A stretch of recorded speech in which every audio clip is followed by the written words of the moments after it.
Ford from the Henry Ford Heart and Vascular Institute in Detroit, Michigan. And I'm here today to talk with Dr. Christian Mueller from Basel, Switzerland in regards to high sensitivity troponin.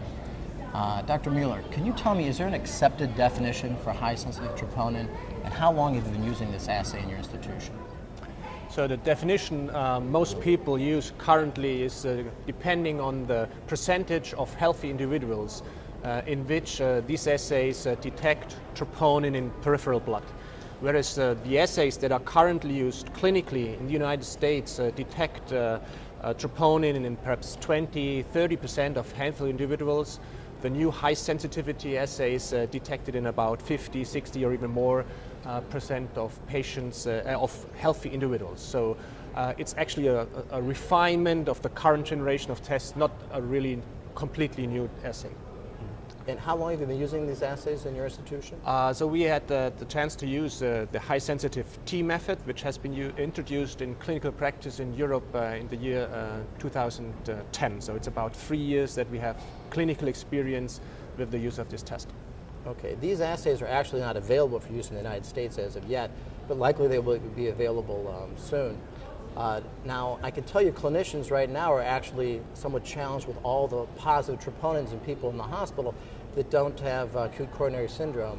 And to speak frankly, they are not so thrilled about hearing that there's going to be even a more sensitive assay out there. How would you respond to that concern? Yeah. I think that the concern is really important, and I think it's worthwhile to come back to our definition of acute myocardial infarction. And the universal definition of acute myocardial infarction, as all our cardiac societies have agreed to, includes that the troponin level has to exceed the 99th percentile of a healthy cohort of healthy individuals. So therefore, it's clear that any assay that should be used clinically needs high precision around the 99th percentile. And I think there are three main advantages that the use of sensitive or even high sensitive assays do bring clinically. And the first one is clearly because the assays have higher accuracy around the 99th percentile, they allow us to detect acute myocardial infarction earlier because the rise can be detected earlier. And the second advantage is that with the new assays we also detect small myocardial infarctions that were missed with the contemporary non-sensitive assays. And the third advantage is what you currently phrase as a kind of a disadvantage. I, as a cardiologist, I would really like to know that my patient does have a disease, even if it's not acute MI, that is associated with a substantial amount of cardiomyocyte damage. And that's the signal that is quantified by the sensitive or high sensitive troponin assays. Can you tell me what assay you actually use or what protocol you actually use in your institution to rule out myocardial infarction?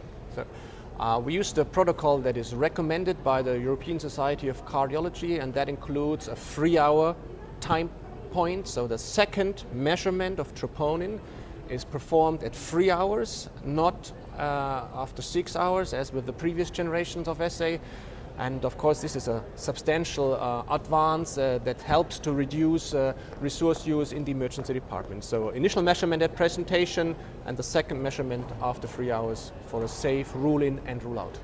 And do you believe the use of these high sensitivity assays will enable patients to be discharged from the emergency department or evaluate for ACS without stress testing or cardiac imaging? Absolutely, I do so. So I think there's a growing amount of data that really proves us that it's safe to discharge patients based on this protocol without the need to do any imaging or stress testing in the emergency department. Of course, some patients will require stress testing and or imaging to be performed on an outpatient basis, but there's definitely no need to have these procedures as a fixed protocol, a part of the protocol in the emergency department itself. All right. Well, Dr. Mueller, thank you for your time and have this important discussion, because we are definitely going to have to learn how to deal with these assays. They are going to be coming to the United States.